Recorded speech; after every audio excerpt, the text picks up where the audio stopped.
구독, 좋아요.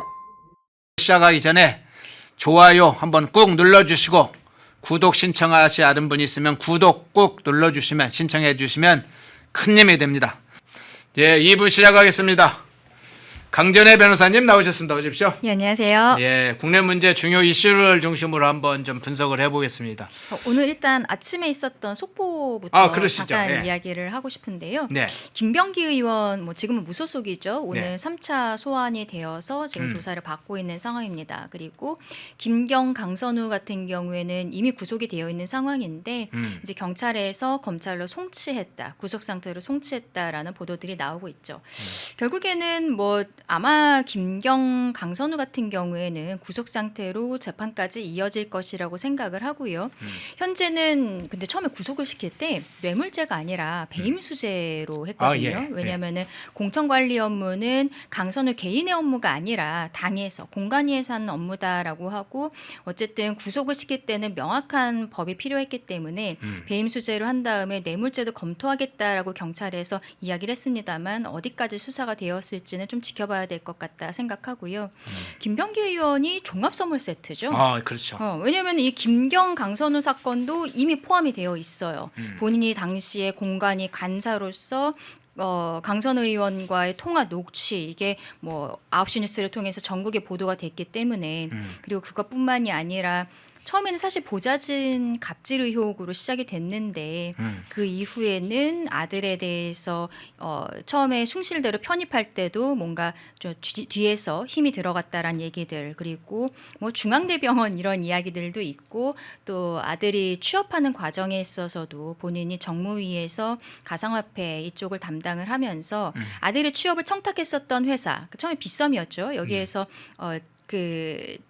받지 않겠다라고 했더니 두나무였죠. 받지 않겠다라고 했었더니 그때 여기에 대해서 마치 문제 제기를 하는 것처럼 국회에서 본인의 직권을 좀 남용했었던 이런 것들도 보도가 많이 됐었는데 일단은 동작구 그 구의원 이쪽으로부터 3천만 원 받았다는 의혹들도 있고요. 지금 13개 정도의 의혹을 가지고 있는데 아마 개인적으로는 김병기 의원에 대해서는 1차 소환 조사 자체도 2월 말에 이루어졌었거든요. 이틀 연속 조사 받았는데 이번에 한 2주 만에 3차 소환을 한 것을 보면은 곧 이쪽에 대해서도 영장 청구가 들어가게 되지 않을까 이런 생각이 듭니다. 예.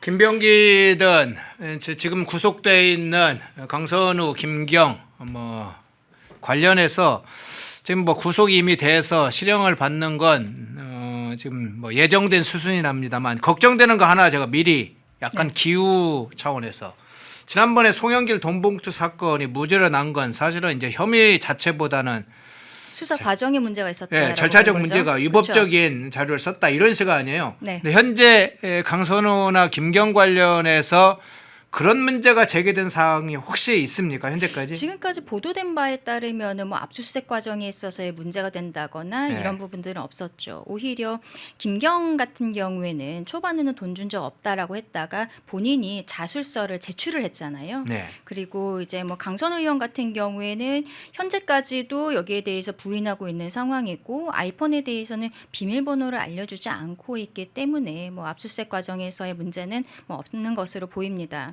김병기 의원도 오히려 압수수색할 때 너무 좀 타이트하게 봐가지고 압수수색 들어갔다가 숭실대 편입 관련한 자료가 있었는데 이 부분은 가지고 나오지 못했다. 오히려 이런 문제점들도 보도가 크게 됐었거든요. 김병기 의원은 그동안에 보좌진들이 가지고 있었던 자료들이라든지 이런 것들을 제출받은 것들이 있기 때문에 크게 문제가 될 것 같지는 않다고 생각합니다. 다만 김병기 의원은 지금 그게 또 문제가 있잖아요. 본인 배우자가 동작구의회 법인카드를 또 유용했다라는 의혹이 있는데 이게 과거에도 제보가 들어가면서 문제 제기가 됐는데 이걸 무마했다는 의혹. 그 돈을 썼다는 것 자체보다도 이걸 무마하는 과정에 있어서 경찰 쪽에 힘을 쓴 것이 아니냐, 동작경찰서 쪽에 힘을 쓴 것이 아니냐라는 보도들이 있었고 그리고 최근 보도는요. 동작경찰서뿐만이 아니라 서울경찰청에서도 이 상황을 알고 있었다. 이러한 이야기들이 지금 나오고 있거든요. 그러면 여기에 대해서 수사가 사실은 경찰 내부에까지도 확대가 될 수 있는데 이것을 오늘 서울경찰청에 조사받으러 갔거든요. 네네. 경찰 스스로 스스로가 제대로 밝힐 수 있을지 조금 의문은 있다. 다만 말씀하신 것처럼 지금까지 뭐 수사 과정에서의 적법하지 않은 부분들이 있다면 강선우, 김병기 가만히 있었겠습니까? 그렇지는 않을 것이다 생각합니다. 예. 자, 그럼 오늘 가장 중요한 주제로부터 시작을 해보겠습니다. 김어준 방송에서 폭로된 아주 중대 사건이 어제 발생을 했죠. 자, 그 문제 이제 방송 내용으로 들어가기 전에 우선 뜸을 좀 드려야 되니까 이거부터 먼저 이야기를 드릴게요. 자, 그제와 어제 이틀에 걸쳐서 김어준 씨가 유튜브 방송을 통해서 이재명을 직접 저격하고 직격하는 방송을 연일 했는데, 자, 누가 이제 발끈했냐면 한준호 의원이 발끈했어요. 그러면서 뭐 몇 가지 가지고 지적한 거 지금 한준호가 썼는데 제목이 이렇습니다. 이제는 찌라시 수준도 안 되는 음모론으로 이재명 정부를 공격하느냐. 김어준을 향해서 대놓고 이제 공격했는데 뒤에 이제 이재명의 공소 취소 문제와 별도로, 자, 이 문제 지금 법률권 내부의 일부 사항이라지만 특히나 이재명하고 이제 김어준하고 정면으로 붙는 상황이 됐네요. 그렇죠. 일단 한준호 의원이 글을 썼으니까 한준호 네. 의원 얘기를 먼저 해보면 네네. 이분이 지금 경기도지사를 출마하겠다고 하고 있잖아요. 근데 말하자면은 친명계 쪽에서 대통령 측에서 도움을 주는 이러한 형태로 본인이 이미지 메이킹을 하고 있습니다. 예. 그런데 지금 이번 공천은 앞으로 좀 지켜볼 부분들이 많다 생각하는 게 친청계, 친명계 도대체 누가 가져갈 수 있을 것인가? 왜냐하면 경기도지사에 지금 추미애 의원도 출마하겠다라고 하고 있거든요. 추미애 의원은 광진에서 오랫동안 의원을 하다가 이제야 하남으로 갔는데 어쨌든 경기도권 같은 경우에는 뭐 민주당 측에서 최근에 몇 번은 계속적으로 승리를 해온 상황이고 본인들 텃밭이라고 생각을 하는 것 같습니다. 그러니까 추미애 의원도 근데 추미애 의원 최근에 보면은요, 이 검찰 그 공소청 관련해서 법안이 이미 정부안이 들어와 있는 거를 민주당이 당론으로 채택을 했어요. 네네. 당론 채택한 거에 대해서 지금 법사위에서 추미애 위원장과 김용민 간사가 굉장히 문제 제기를 하고 있거든요. 법사위에서 조금 더 디테일하게 봐야 한다 이런 얘기를 하면서 내부적으로 굉장히 시끄러워서 3월 안에 민주당이 처리하겠다라고 했는데 이게 될지 오히려 뭐 저희 국민의힘 쪽보다는 민주당 내부 상황이 복잡해지고 있습니다. 추미애 위원장이 지금 이런 형태로 나오는 것도 본인의 어떠한 경기도지사로서의 선거운동이 아닌가 저는 좀 생각이 그렇게 들거든요. 그러니까 이제 김어준 씨 같은 경우에는 작년 전당대회 과정에서도 그때 인천에서 굉장히 큰 콘서트를 했었잖아요. 뭐 문재인 전 대통령 내외도 오고 정청래 전당대회 후보도 왔어요. 박찬대 후보는 다른 일정 있다고 하고서 안 왔는데 뭐 김민석 총리도 오고 여러 가지로 좀 민주당 쪽에서 큰 행사를 하면서 본인이 뒤에서 좌지우지할 수 있다라는 이러한 모습들을 많이 보였죠. 실제로 굉장히 큰 스피커 아니겠습니까? 가장 큰 스피커라고 볼 수도 있을 것 같은데 요즘에 친명 친청 갈등이 전당대회 이후로 굉장히 커지면서 김어준 씨가 조금은 밀리는 듯한 모습이 보이고 있거든요. 대통령을 지지해줬던 사람들이 굉장히 결집을 하면서 김어준 씨 쪽에 대해서는 약간 좀 멀리하는 듯한 모습이 있는 거죠. 김어준 씨 조금 아까 말씀드린 작년 전당대회 직전에 있었던 인천에서의 콘서트는 그렇게 잘 됐는데 우리 영상 정말 다 봤잖아요. 그렇죠. 지금 3월부터 또 콘서트 하거든요. 네, 전국 순회 하는데 전국 콘서트 한다고 그러죠. 네, 지금 뭐 예매율이 한 15% 정도밖에 안 된다. 그렇습니까? 이런 이야기들이 있어요. 예. 그러니까 결국에는 민주당 내에서 오히려 그동안의 메인 그 줄이었다라고 볼 수 있는 김어준 씨, 문재인, 정청래 이쪽보다 이재명 대통령의 이제 뭐 뉴 이재명이라는 얘기도 나오잖아요. 이쪽이 지금 힘을 얻고 있는 것으로 보이는데 이게 어저께 MBC 전 기자죠. 이분이 갑작스럽게 본인이 취재한 내용이다라고 이야기를 하는 거예요. 네. 그러면서 지금 누가 봐도 대통령의 최측근인 사람이 검찰 고위직에 대통령 사건들 공소 취소하라는 문자 메시지를 보냈다. 이렇게 이야기를 하는 거죠. 그리고 그게 팩트라고 뒷부분에서 다시 한번 강조를 합니다. 제가 그러면요, 그 영상 한준호가 저 화를 냈던 그 장면을 직접 보겠습니다. MBC 기자 출신이라는 장인수라는 사람이 김어준 방송에서 이야기했던 아주 중대 지금 사안이 발생했어요. 이재명 정권이 아주 위태로울 수 있는, 실제로는 이재명의 재판을 재개해야 되는 정치적 상황으로 몰릴 수 있는 그 상황이 김어준 유튜브 방송 겸손은 힘들다 뉴스공장에서 나왔는데 그거 지금 압축해서 한번 저희가 만들어 봤습니다. 그거 한번 영상 보고 오겠습니다. 누가 봐도 이재명 대통령의 최측근이라고 볼 수밖에 없는 정부 고위 관계자가 매우 최근입니다. 고위 검사들 다수에게 메시지를 전달했습니다. 내 말이 곧 대통령의 뜻이다. 나는 대통령이 시키는 것만 한다. 공소 취소해줘라. 그 메시지를 전달받은 고위 검사 중 한 명은 이런 뜻을 또 얘기를 했다고 그럽니다. 아니, 그러시지 말고 차라리 그러면 절차와 개통을 밟아서 정식으로 지휘를 하셔라. 그래서 요것이 뭐 한두 명한테 전달한 게 아니기 때문에 검찰 조직 안에서 이 얘기가 빠르게 퍼지고 있습니다. 검찰은 이 메시지를 어떻게 생각하느냐? 이재명 정부가 우리랑 거래하고 싶어 하는구나. 뭐 당연히 그렇게 생각하겠죠. 여기까지는 팩트입니다. 요것과 관련해서 또 추가 취재한 거를 말씀드릴 텐데 왜 구분하냐면 여기서부터는 누군가의 의견이나 해석이 들어가 있을 수 있는 취재 내용입니다. 이 얘기를 들은 검사들은 어떤 생각을 하고 있느냐? 제발 공소 취소해줘라. 이 생각을 하고 있다라고 합니다. 이 말이 무슨 말인지 그 해석을 해드릴게요. 검찰은 이미 이재명 대통령의 정권 말기 혹은 임기 후에 이재명 대통령을 털 생각을 하고 있습니다. 지금 제기된 범죄 말고 새로운 범죄로 제목까지 정해놨습니다. 직권남용입니다. 직권남용을 왜 얘네들이 생각하게 됐느냐. 동부지검에 인천세관 마약 수사팀 전담 수사팀을 이문정 동부지검장을 중심으로 해서 꾸렸잖아요. 거기에 대통령이 백혜룡을 넣어주라고 지시합니다. 요거 직권남용이다. 수사를 잘하라라고 지시를 할 수 있는데 수사팀에 누구를 넣어라 빼라 요거 직권남용으로 걸 수 있겠다. 요런 식의 계산을 하면서 지금 업무회의나 이런 걸 잘 지켜보고 있다라고 해요. 진짜 무서운 게 정부 고위 관계자가 공소취소 좀 해줘라 이렇게 얘기했잖아요. 이 얘기를 들은 검사들은 지금 검찰 수뇌부가 공소취소를 해주면 대통령 그 말을 한 사람 공소취소를 해준 친명 검찰 수뇌부를 묶어서 통으로 보내버릴 수 있겠다. 요 계산을 하고 있다고 합니다. 예, 장인수라는 그 MBC를 쓰는 기자가 아주 이건 팩트다. 자기가 취재를 했는데 그냥 뭐 여러 가지로 가능성 시나리오 중에 하나가 아니라 확인을 했다. 정부 고위 관계자가 고위 검사들에게 이재명의 지시를 받은 그런 상황으로 자신의 공소 취소를 지시를 했다. 그게 고위 검사들에게 전달이 됐다. 뒷부분에서는 이재명도 검사들에 의해서 날아간다. 뭐 이런 내용까지 지금 폭로가 됐네요. 그렇죠. 이런 내용이 친여당 성향의 방송에서 나왔다라는 게 굉장히 민주당 내 갈등이 얼마나 심한 상황인가를 볼 수 있는 대목이라고 생각합니다. 예. 어쨌든 지금 이 사건이 일파만파 커지고 있어요. 어제 이 이야기를 할 때 김어준 씨의 태도는요. 약간 긍정도 부정도 하지 않는 청자와 같은 모습이었거든요. 그런데 이 MBC 전 기자가 이런 이야기를 할 거라는 것을 과연 몰랐을까?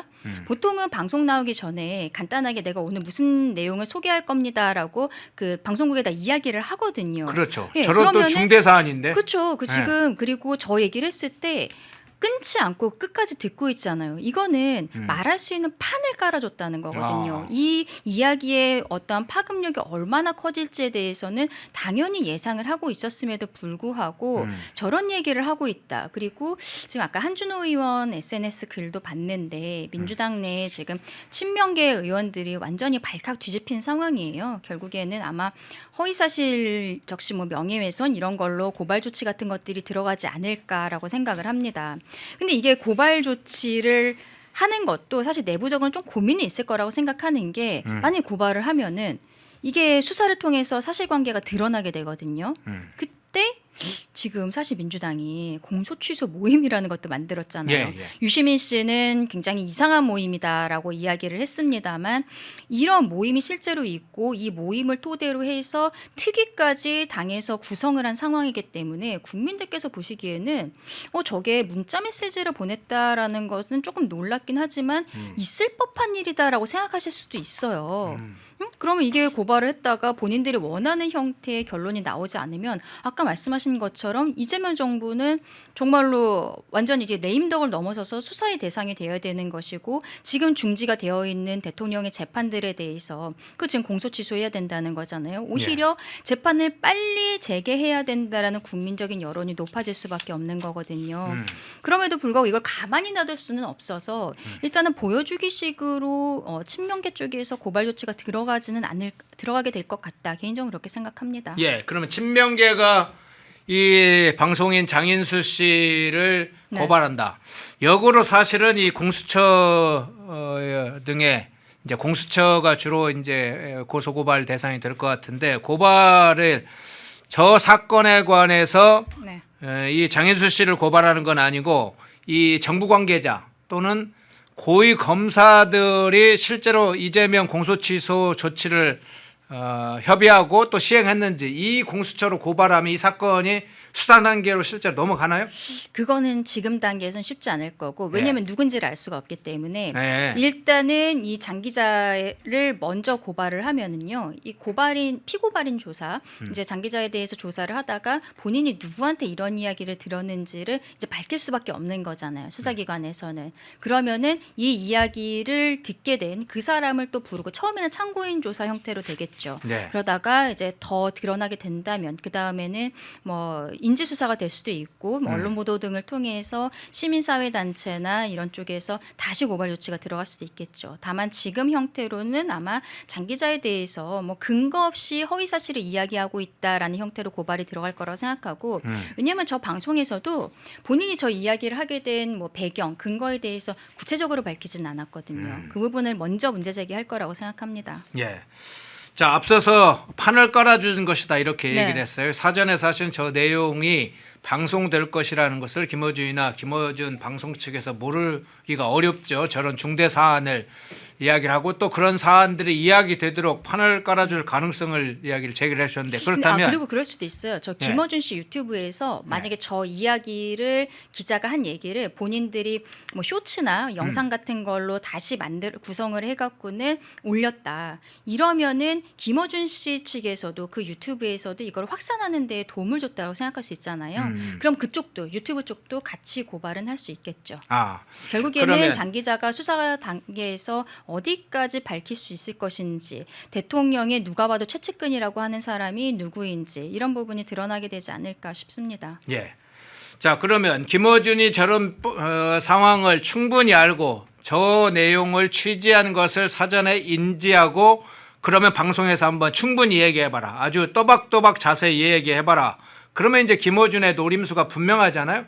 더군다나 지금 이틀에 걸쳐서 계속 이재명을 직접 저격하는 상황이 됐으니까 지금 네 분이 기존의 상황과 판이 완전히 지금 달라지는 상황으로 전환하고 있는 거네요. 뭐 김어준 씨 같은 경우에는 최근에도 김혜경 여사 그 배우자 예. 대통령의 배우자도 김혜경 씨라고 부르고 이런 것들이 문제가 되지 않았습니까?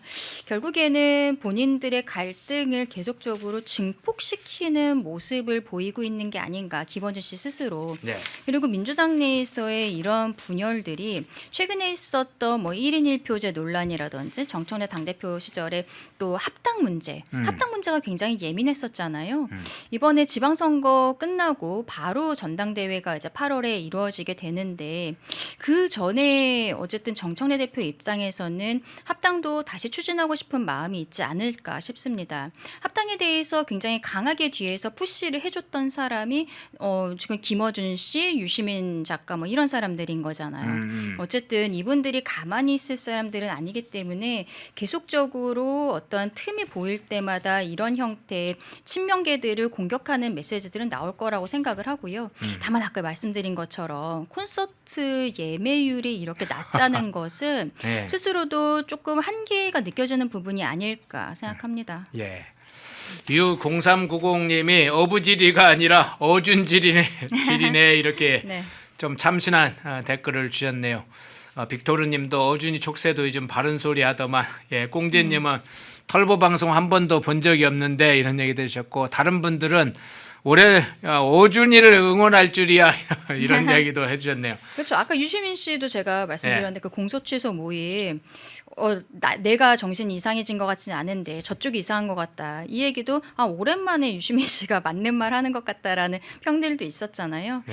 근데 지금 이야기하고 있는 게 국민들께서는 있을 법한 이야기다라고 생각하시는 게 앞서 말씀드린 공소취소 모임이라는 거를 민주당 내에서 만들었다는 것도 굉장히 의아한 일이고 네.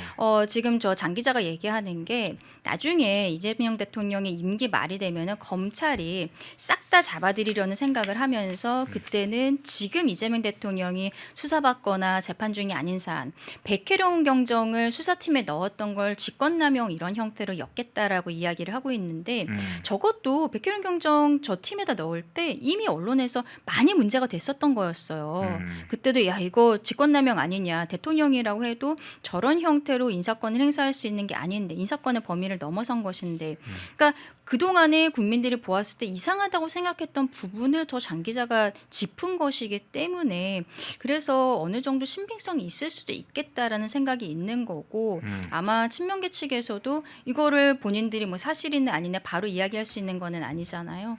뭐 법적인 조치를 하겠다 계속적으로 그렇게 나오지 않을까. 이 상황은 민주당 내에서는 앞으로의 공천 과정에서도 계속적으로 문제가 될 것 같다 그렇게 보입니다. 예, 김어준 얘기하니까 박민희님이 청내도 좀 분발하라고 했는데 이 사건은 국민의힘이 분발을 해야 되겠네요. 굉장히 쟁점을 좀 화하는 중요 사안으로 터졌습니다. 시봉세님이 아주 핵심적인 문제 또 하나 제기를 해줬네요. 어준아 현지 좀 털어줘라. 예. 자 어준이가 현지 문제도 한번 언제 털 날이 오나요? 한번 그 문제. 저희가 사실은 접근 못하는 좀 비밀의 벽이나 방 같은 게 있습니다. 김현지 같은 세력들 내부에 있는 그 내부에서 이제 뚫어줘야 되죠. 어준이가 그걸 할지 한번 지켜보겠습니다. 주제를 한번 바꿔볼게요. 아니 그 얘기하는 게 잠깐 예. 얘기하면 이제 김현지 현지요. 실장 현지 얘기하면 얘기. 현지 누나라고 불렀던 사람이 또 생각이 나잖아요. 그러네요. 이 김남국 전 의원이 대통령실에 들어갔다가 네. 지금은 대통령실에서 나와서 당 대변인을 하고 있어요. 최근에 보니까 종편 같은 데도 출연을 해서 뭐 대통령 측의 입장을 굉장히 강하게 대변을 하고 있던데 이분이 나왔을 때 원래 이제 안산 쪽이 지역구였잖아요.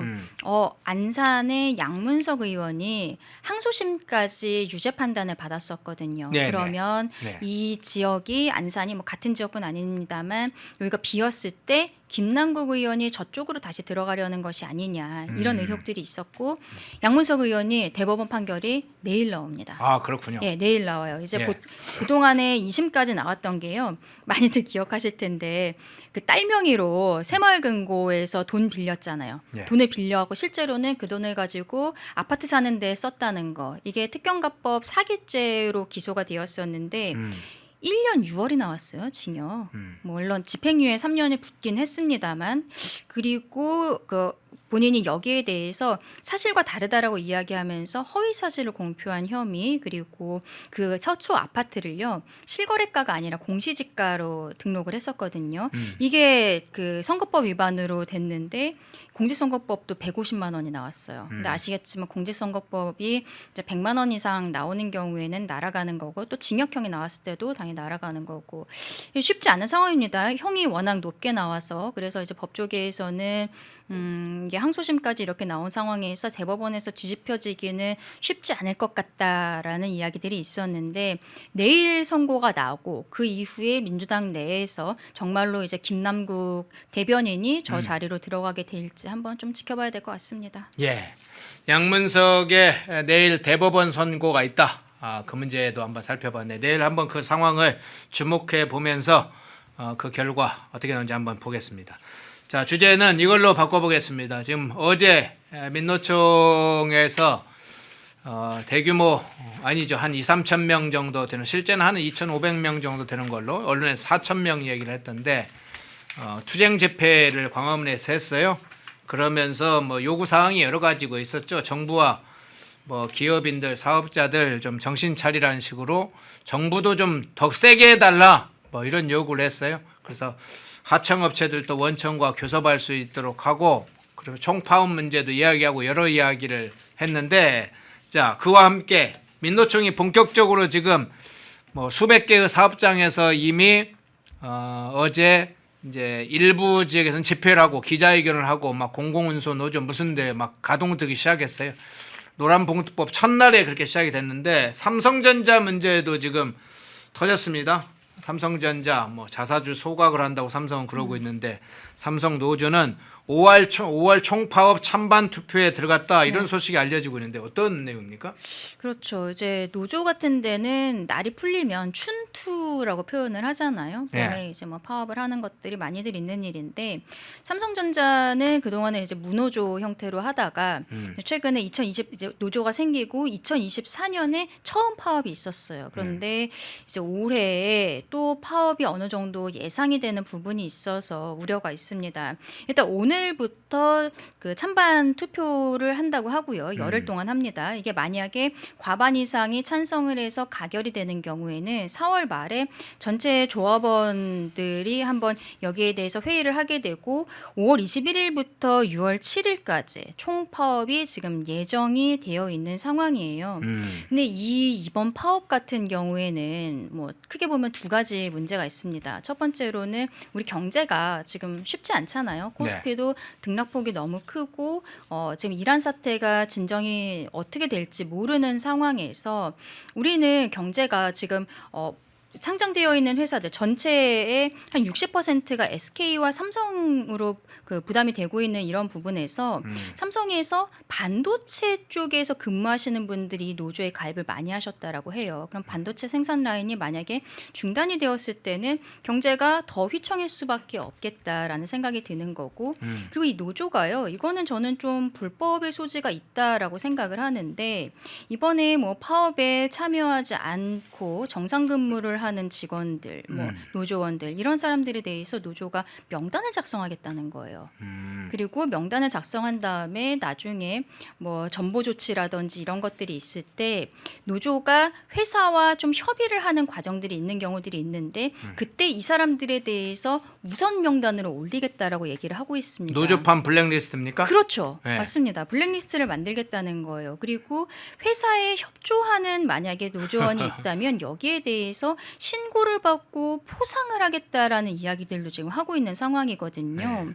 이게 사실상 부당노동 행위로서도 좀 법상 문제가 될 수도 있는 건데 그거는 법의 문제가 되는 거는 나중에 대해서 수사하고 재판하고 이 과정 굉장히 길어지는 건 모두가 알고 있는 상황 아니겠습니까? 근데 앞서 말씀드린 것처럼 우리 경제가 지금 풍전등하고 우리 경제를 지탱하고 있는 굉장히 큰 축이 삼성인데 삼성 안에서 이러한 일이 이루어지고 있다. 그래서 굉장히 좀 우려가 많이 된다고 생각합니다. 예.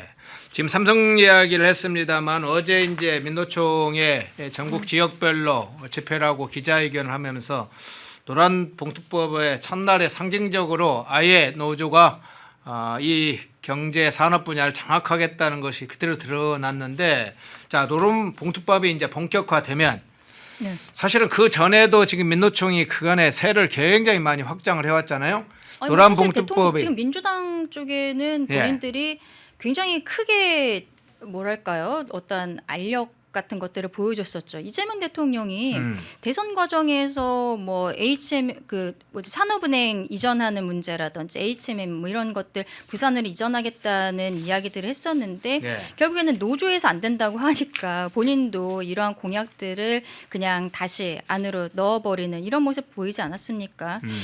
그동안에도 민주당 측과는 굉장히 가까운 모습들을 보였는데 이번 정부에게는 더 강한 모습을 보이고 있다. 이 노란봉투법은 그동안의 윤석열 정부 저희 보수 정권에서는 이거는 회사가 정말로 너무 힘들어질 수 있다. 1년 365일을 대기업에서는 하청업체 이들과 계속 협상만 하고 있어야 되는 거예요. 그리고 지금 법 규정상 어디까지가 실질적으로 뭐 지배하고 있다라고 볼 수 있을 것인지 좀 애매한 부분들이 있는 거거든요. 판례가 그동안에 있긴 했습니다만 판례도 케이스 바이 케이스로 좀 많이 달랐던 부분들이 있는 거죠. 근데 이게 우리가 대기업에서 봤을 때 나는 저 하청업체랑은 협상을 할 수 있는 뭐 그런 위치가 아니라고 생각하는데 스스로 이렇게 판단을 해버리면은 또 거기에 대해서도 어떠한 벌칙 규정들이 있는 거예요. 그러니까 일단은 협상에 응하는 모습을 보여야 돼서 회사가 완전히 마비될 수 있다라는 것들이 계속 이야기가 나왔음에도 불구하고 민주당에서는 이것을 강행했고 오히려 민노총이나 이런 데서든 더 많이 보장해달라라고 지금 이야기를 하고 있는 것 아니겠습니까? 앞으로 뭐 춘투 이 부분이 굉장히 좀 걱정이 되는 지점이다 생각합니다. 예. 자, 우리가 뭐 어떤 곳에 이제 매기를 풀어 쏘가리를 풀어서 뭐 어떤 역할을 하는 경우도 상징적으로 풀기도 합니다. 매기효과 이런 얘기도 합니다만 오히려 지금 민노총이 고삐가 풀려서 사실은 독을 풀어놓은 상태, 노란봉투법이라는 봉투를 만들어서 민노총이 가지고 있는 독을 우리 산업계, 사회 전반에 풀어버리는, 민노총은 바로 진보당하고 연결되어 있습니다. 북한과 연결되어 있고 중국과 연결되어 있는 산업 전반을 이 극좌 세력이 장악하려고 하는 그 독을 이제 본격적으로 풀기 시작하는데 노란봉투법이 그 독을 푸는데 실마리를 딱 풀어주는 것이죠. 그 장면을 살펴봤고요. 자, 다른 조국혁신당 박은정 남편 문제 다시 한번 좀 뉴스가 됐네요. 네, 어저께 이제 KBS 단독으로 보도가 됐고 다른 언론사에서도 많이 이걸 받아서 쓰고 있는데요. 예.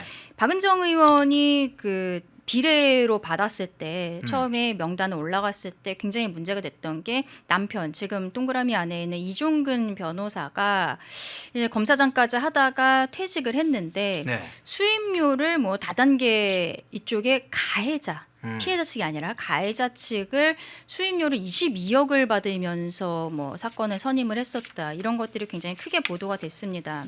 그러니까 근데 이 사건뿐만이 아니라 다단계 사건뿐만이 아니라 지금 어제 보도가 나온 거는 뭐냐면은요. 이분이 V 글로벌 사기 사건이라는 것을 본인이 검찰에 있을 때 대검 형사부장을 할 때 사건을 지휘를 했었다는 거예요. 이게 그렇죠. 가상화폐에 투자를 하면은 300%의 수익을 보장하겠다라고 얘기를 해서 한 5만 명에게 2조 8천억 가량을 가로챈 사건이에요. 근데 이거를 본인이 대검에 있을 때는 수사를 지휘를 했었는데 그 다음에 이제 대검에서 나와서 변호사를 개업한 다음에는요. V 글로벌은 아니고 V 글로벌의 관련 업체의 대표 광모 씨. 이 사람의 사건을 수임을 한 것이죠. 그래서 법조윤리협의회라는 게 있습니다. 정관 뭐 판사나 검사 출신들이 나중에 개업을 했을 때 수임한 사건이 문제가 되지는 않는지를 확인하는 그 기관이 있는데 여기에서 보고서는 이건 이상하다라고 생각을 한 거예요. 그래서 수사 의뢰를 했었던 거죠. 중앙지검이 수사 의뢰를 해서 이게 사건이 수사가 진행이 된다라고 작년 11월에 뭐 본격 수사가 진행되고 있다라는 보도들이 있었는데 결국에는 이게 무혐의 결정으로 끝났다는 거예요. 글쎄요, 이게 좀 우리 국민들께서 보시기에는 많이 의아하다. 그 배우자가 현직 뭐 법사위원인 뭐 조국혁신당 박은정 의원이기 때문에 이렇게 끝난 것이 아닌가. 법조윤리협의회에서도 아무 사건이나 다 수사 의뢰를 하는 것은 아니거든요. 본인들이 한번 검사를 해보고 근데 이제 수사기관은 아니니까 이상하다라고 생각을 했을 때 판단이 있었을 때 협의 과정을 거쳐서 수사기관으로 넘기는 것인데 글쎄요 8개월 만에 이게 무혐의 결정이 나왔다는 거는 좀 상황을 우리가 조금 지켜봐야 될 것 같다 생각을 하고요. 예. 그리고 아까 제가 말씀드렸던 사건 있잖아요. 이건 슈스템 코리아라는 사건인데요. 네. 이것도 피해액이 한 1조 2천억 원 정도 되는 다단계 사기 사건입니다. 이것도 고발이 됐어요. 고발이 돼서 중앙지검에서 같은 팀에서 수사를 하고 있다라고 했는데 이 사건은 어떻게 됐는지 지금 보도조차 나오지 않고 있는 거거든요.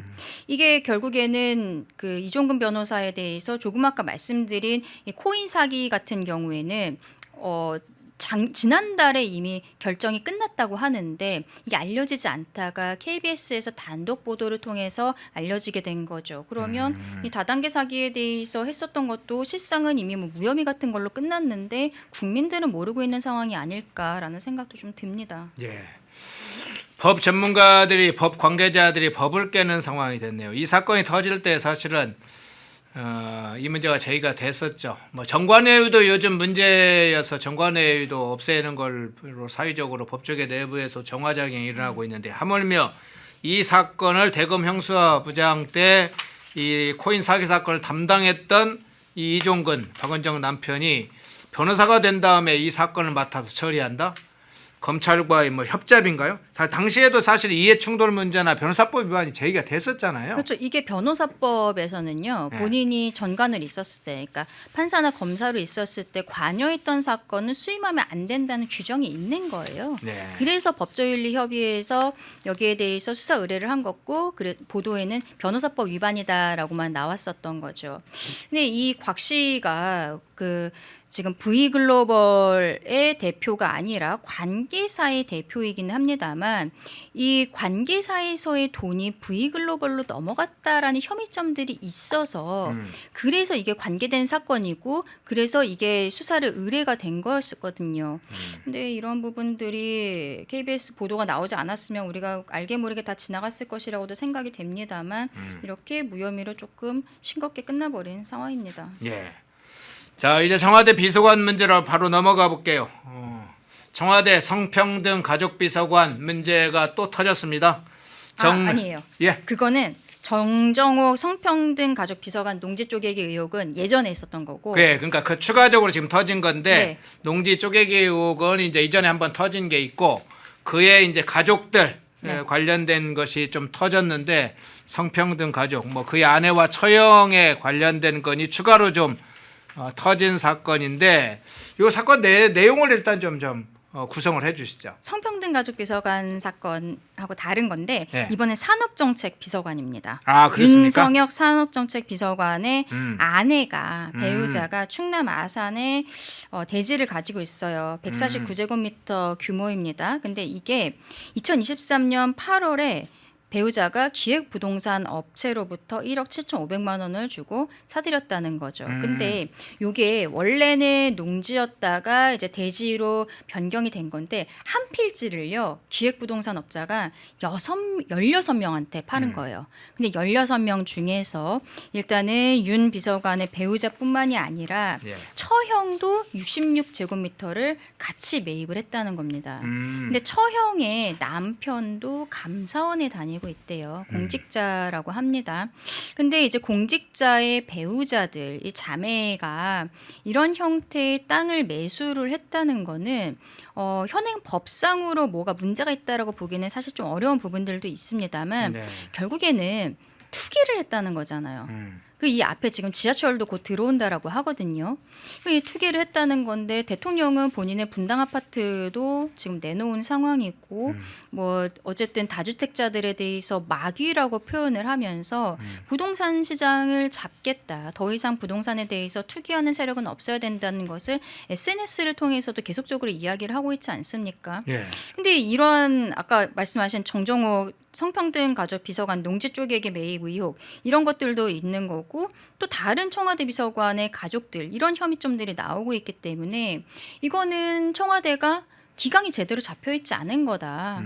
본인들 내부적으로 비서관급들이 이런 문제가 있는데 국민들에게는 뭐 부동산 사지 마. 그리고 부동산 사지 말고 지금 증시에 투자라고 하는데 증시도 지금 너무 롤러코스터잖아요. 그 부분도 굉장히 좀 우려가 되는 지점인데 이러한 정부의 이야기를 우리 국민들께서 과연 받아들이실 수 있을까? 저는 여기에 대해서는 정확하게 청와대 인사조치라든지 뭐 해명 같은 것이 필요하다고 생각하는데 이야기가 없는 거죠. 어저께 9시에 TV조선에서 단독 보도로 나온 내용이거든요. 근데 여기에 대해서 T조 측에서 윤석열 비서관 측에다가 계속 뭐 물어봤지만 대답이 없는 상황이다. 이런 상황이라고 합니다. 예. 자, 지난번에는 음주운전 교통사고로 김인호 산림청장이 경질됐었죠. 뭐 그 전에 이제 청와대 관련자들도 음주운전 사고로 해서 논란이 됐었는데 이번에는 이제 땅이네요. 땅 투기네요. 앞서 얘기했던 음주운전은 정정호 대통령도 있는 상황이라.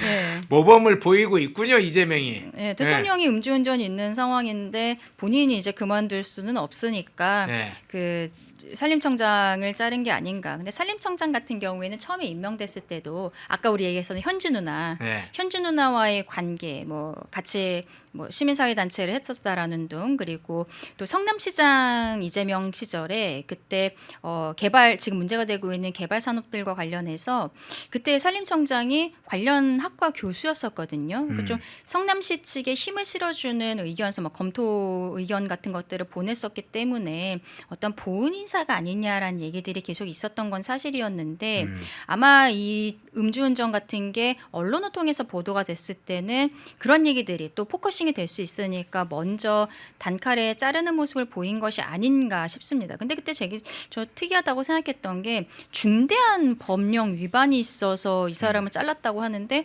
음주운전인 거예요. 근데 중대한 법령 위반이라고 하면은 대통령도 중대한 법령 위반이 되는 거잖아요. 그때 그런 형태로 얘기하는 거는 좀 정무적으로 안 맞았던 것 같다. 개인적으로 그런 생각도 합니다. 예. 땅 투기, 부동산 관련해서 다주택자, 임대사업자들을 마귀로 몰았던 이재명. 청와대 안에 이 땅 투기하는 자들이 이렇게 득실거리고 있는데 마귀들이 득실거리니까 에스트로 김님이 마귀 집합소라고 해줬네요. 예, 청와대가 마귀들이 그냥 득실거리는 곳이네요. 거기 대장 역할을 한 사람은 뭡니까 하면 마귀 대장이네요. 마귀 대장이 마귀를 때려잡는 장면인가요? 그 장면까지 한번 잠깐 살펴봤습니다. 주요 이슈 짧게 한번 살펴봤습니다. 마지막 하나 살펴보죠. 박상용 검사, 곤욕을 많이 치르고 있는 이 박상용 검사, 대북 송금사 수사 사건의 담당 검사였던 박상용 검사.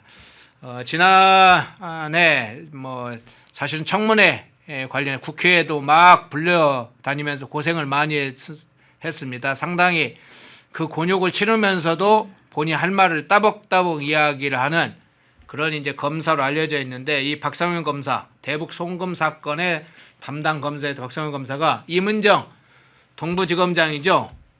지금 사진에 떠 있습니다만 얼굴이 좀 확실히 다르네요. 왼쪽 오른쪽이 누가 구성했는지. 이문정 동부지검장을 명예훼손 혐의로 고소를 네. 했네요.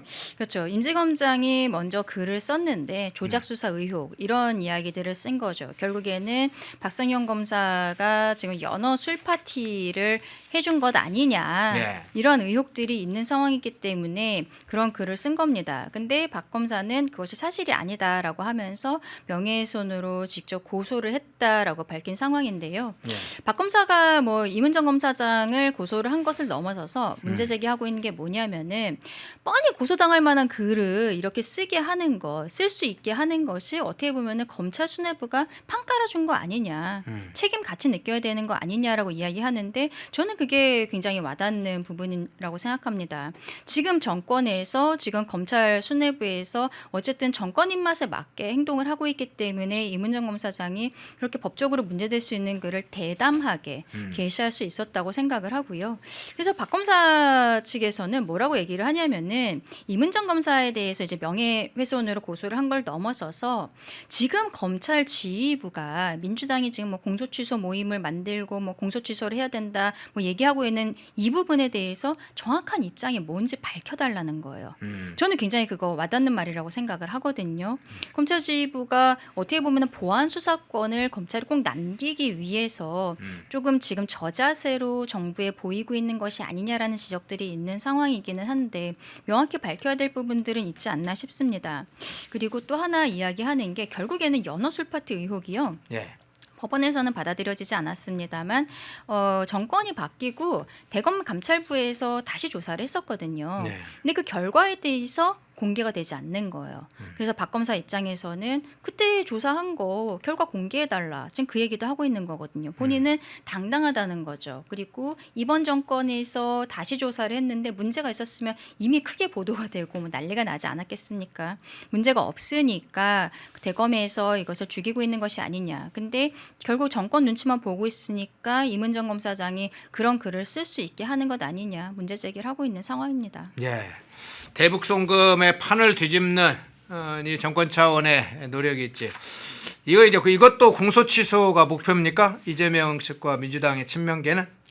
이재명 대통령은 지금 공소취소 모임에 대해서는 정확하게 이야기는 하고 있지 않죠. 네, 정확히 이야기는 하고 있지 않지만 본인 입장에서는 어떻게 보면은 최근에 대법관을 이제 26명으로 늘린다라든지 그리고 사심제를 만든다라든지 법 왜곡죄를 만든다라든지 최근에 사법 3법 이 부분 저희 국민의힘에서는 필리버스터까지 하면서 막으려고 했지만 숫자상으로 지금 막을 수는 없는 거잖아요. 대통령에게 본인이 정말 떳떳하다면 제2요구권 거부권 행사해달라고 했지만 국무회의에서 이미 통과를 시켜버린 거죠. 거기에서 대통령의 의중은 드러난다고 생각합니다. 어쨌든 당정 간의 갈등이 있는 것으로 보이는 부분들도 있지만 본인이 사법 리스크가 정말 목전에 있는 상황이 계속되고 있기 때문에 이런 부분에 있어서는 원팀이 아닌가 답답하다 그렇게 생각합니다. 예. 박경희 검사가 싸우고 있기 때문에 검사 내에서도 저렇게 견디고 싸우는 사람들에 관해서 관심을 가져주시고 또 박수를 보내주시죠. 홀로 싸우는 것을 우리는 홀로 싸우게 놔두면 안 되죠. 그러면 싸울 의지가 내가 해봐야 무슨 소용이 있느냐 이렇게 하니까 홀로 싸우지 않도록 늘 격려해 주시고 또 저희도 이렇게 뉴스할 때 많이 그래 박상윤 검사가 그래 어렵지만 한 명의 검사의 목소리가 한 명으로 끝나는 게 아니라 메아리가 크게 될 거라는 것을 염두에 두고 같이 어깨에 손을 얹어주시는 그 노력이 큰 힘을 발휘할 걸로 생각합니다. 예, 주요 현안들 짧게 아주 핵심적으로 중요한 대목을 짚어주셨네요. 좀 섭섭하신 얘기가 혹시 있나요? 뭐 오늘 이슈 중에? 아니요. 그건 아니고 예. 저는 아까 말씀드린 것처럼 일단 내일 양문석 의원에 대한 판결 이후에 또 민주당 내에서의 공천 과정 이런 것들이 앞으로 좀 재밌어지지 않을까. 송영길 대표와 김남준 대변인도 여전히 서로 평행선을 달리고 있다고 하더라고요. 네, 앞으로 네. 좀 지켜봐야 될 것 같습니다. 알겠습니다. 자, 이 문제를 집중적으로 분석해 주셨습니다. 2부 강전의 변호사님이었습니다. 고맙습니다. 감사합니다. 예.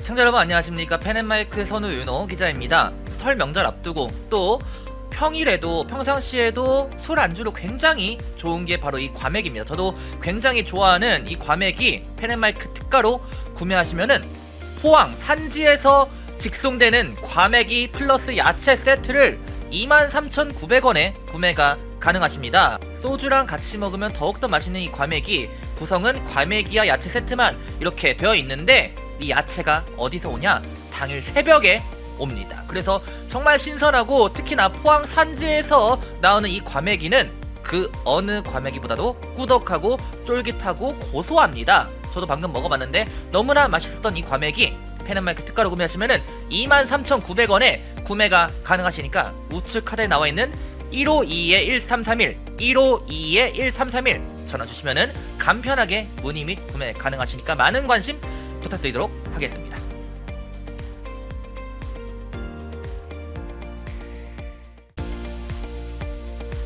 시청자 여러분 안녕하십니까. 펜앤마이크 선우윤호 기자입니다.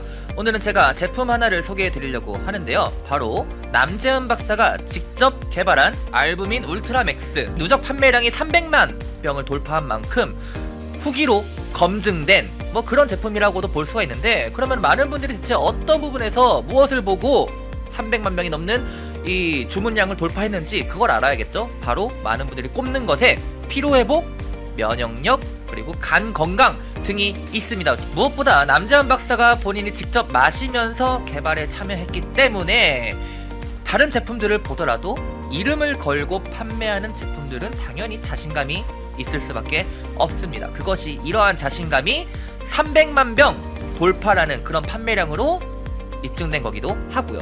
이 피로 회복, 면역력, 집중력 저하, 간 건강 등 이 하루 한 병 바꿔보시면은 아마 일상이 달라졌다는 후기들이 많은 것처럼 여러분들도 그 후기가 자신의 후기가 될 수 있을 거라 생각을 합니다.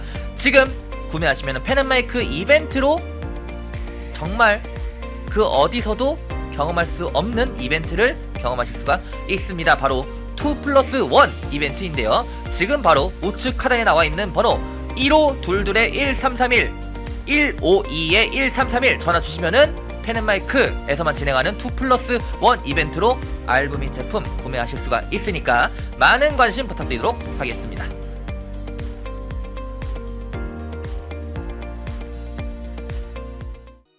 펜앤마이크에서 추천하는 영상도 보고 가세요. 다른 영상도 즐기시려면 구독 버튼을 꼭 눌러주세요.